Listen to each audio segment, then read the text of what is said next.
topic is series inverter. So the inverter will convert DC to AC. So that's why the input will be DC and output will be AC. So here this is the black diagram for series inverter.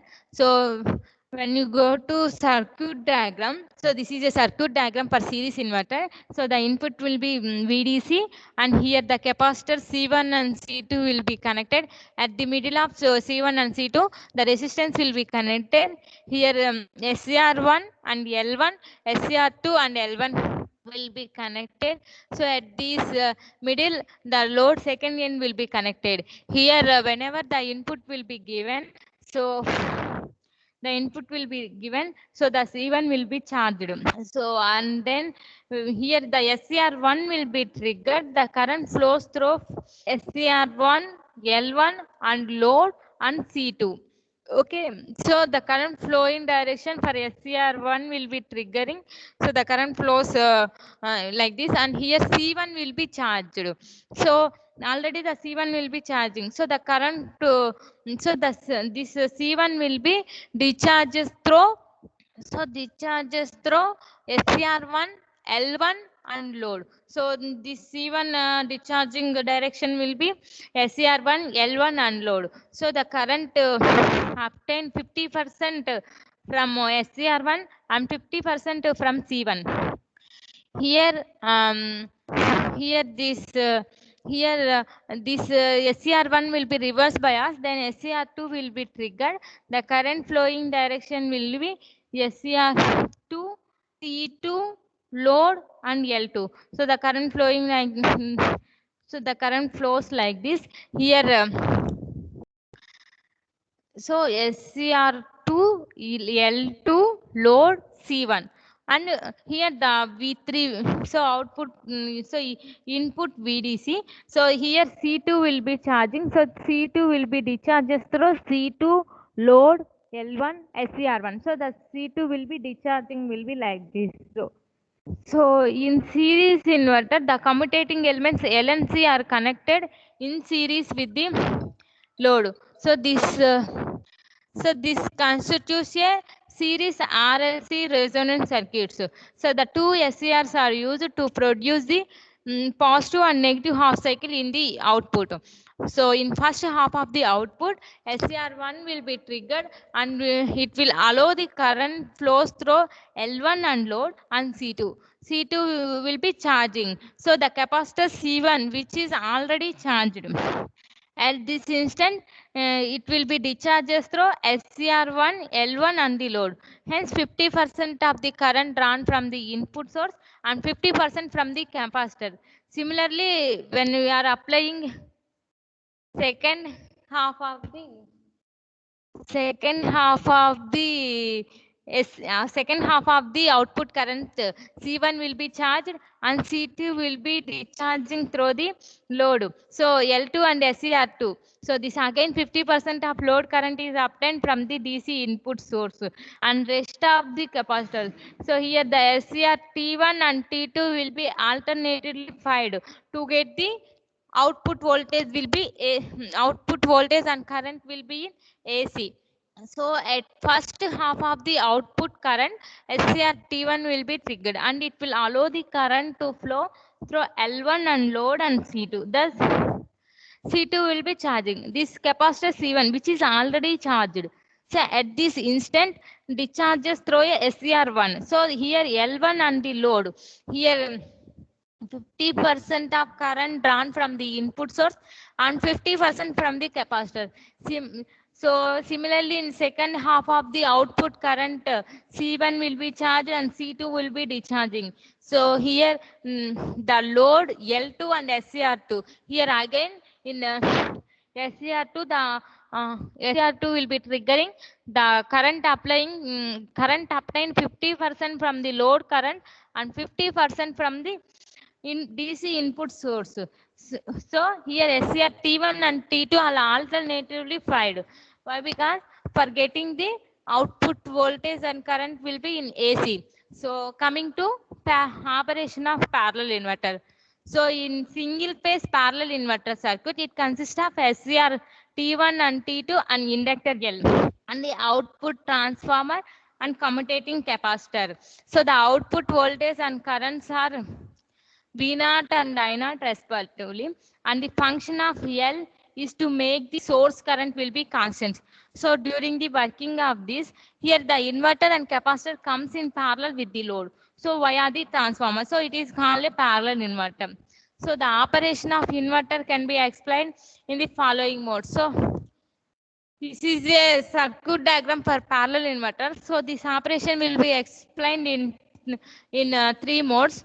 So in mode 1, SCR1 will be conducting and current flow in upper half of the primary winding, and SCR2 will be in off state. So as a result, an EMF Vs is induced across upper half as well as lower half of the primary winding. Okay, so whenever we are triggering this SCR1, so the current flows through upper primary winding. So whenever the current flowing in upper primary winding, so the EMF induced in upper half of the primary and lower half of the primary winding. So in other words, total voltage across the primary winding is 2 Vs. Now the capacitor C charges of 2 Vs with the upper plate as positive. So here SCR1 will be triggering the current flow in upper half of the primary winding, and EMF induced both upper half and upper half of the primary winding. So the voltage appears will be 2 Vs. Here the capacitor C1 will be charging at the voltage of 2 Vs with upper plate will be in positive mode. And coming to mode 2 operation, at this time T2, so thyristor T2 will be turned on by applying a trigger pulse to a gate. So at this instant, capacitor voltage Vs appears in reverse bias across T1. So here SCR1 will be in off state, and current now begins to flow through the SCR2 and lower half of the primary winding. Now the capacitor has charged from 2 Vs to minus 2 Vs at this time T equal to T1. So the load voltage also changes from Vs to minus Vs, and time changing from 0 to T1. Okay, so in mode 3 operation, capacitor has charged minus Vs. So T1 may be turned on at any time. When T1 is triggered, capacitor voltage 2 Vs applies a reverse bias of T2. So it is therefore turning off after T2 is off. The capacitor start discharging and charge to the opposite direction. So the upper plate is a positive. Okay. So in parallel inverter, here SCR1 and SCR2, here a chopper and it's a capacitor. So this is a transformer. So whenever we are giving a gate pulse to a SCR, the current flow in upper half of the primary winding. So in current flowing, the EMF will be induced in. So the EMF will be induced. So in other words, the voltage across the primary winding will be 2 Vs, and here the capacitor will be charging at the voltage of 2 Vs. So with the upper plate will be positive. So the capacitor will be discharging through SCR1. So this is reverse backs the SCR. So in reverse backing the SCR, so the reverse voltage will be applying through SCR1. So the SCR1 will be turned off. So and the SCR, whenever we are giving a trigger pulse to the SCR2, here the current flows through lower half of the primary winding. So in lower half of the primary winding, then the voltages will be changed to 2 Vs to minus Vs, and here the capacitor will be charging from Vs to minus Vs at the time interval of 0 to T. Okay, so in mode 3 operation, here the capacitor will be charging and SCR2 will be turned off by applying a reverse voltage of a capacitor, then here at any time SCR1 will be triggered. Okay, so this is the operation of parallel inverter when you are coming to parallel commutated inverter. So in parallel commutated inverter, we have four SCRs and four SCRs and diodes and two choppers will be there. So in the figure, it shows the classical parallel commutator square wave inverter bridge. It is being included here for a illustrated purpose. Since most of other circuits utilize this circuit or variation thereof. So the waveform is generated and supplied to a load, basically square wave having a peak to peak amplitude of a twice the DC supply voltage. So at the period that is determined by the relative at which SCR1 and 4 are gated on. Here SCR1 and 4 will be on and SCRs are turned on in a pair simultaneously by applying a signal of gate terminal. Here SCR1 and 4 and 2 and 3. So 1 and 4 happens to be first two switched on current will be flow from a positive terminal of a source to negative terminal of a source. So this will be established left to right. So plus to minus voltage relationship on the load. Okay. So simultaneously at left terminal of a capacitor C1 will be charged positively with respect to the right negative terminal. So the steady state load current through the various components is determined nearly completely by the impedance of the load. Here chokes 1 and 2 and SCR 1 and 4 present very low steady state drops. So and therefore it is nearly all the source voltage appears across the load. So conduction of SCR1 and will be continuous end of the half cycle at which the point of the gates are removed from the SCR1 and 4. So remains in a conduction along the SCR2 and 3. So that have now been turned on. If it were not for a chokes 1 and 2, so this action will be turning on the second set of SCRs would place very low impedance and therefore momentarily prevent the source from being short circuited. Okay, so here the capacitor C1 is now discharges with a current which flows into cathode of SCR1 and SCR2 in forward direction and back to negative terminal of a capacitor.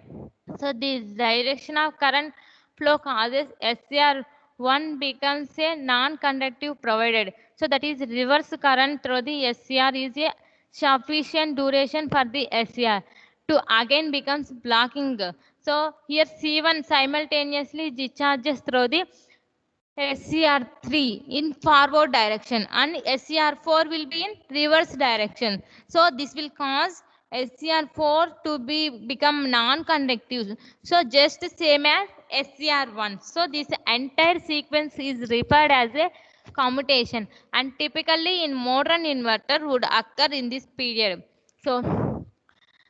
So here chokes 1 and 2 must have sufficient transient impedance to prevent the significance increases the current from the DC source. Here diodes 1 and 1, 2, 3, 4 are serves as a two functions. That is first to return and store energy that may be kicked back from the load to source.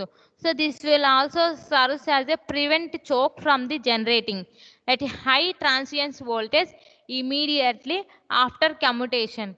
Okay, so when you see this diagram for a parallel commutated inverter, so here SCR 4 SCRs and the load will be connected across a capacitor. Here two choppers and here diodes. So here two set of SCRs will be turned on simultaneously. At starting SCR 1 and 4 will be turned on and after that SCR 2 and 3 will be turned on. So here 1 and 4 will be turning on and it will be flowing, it will allows the current to flow.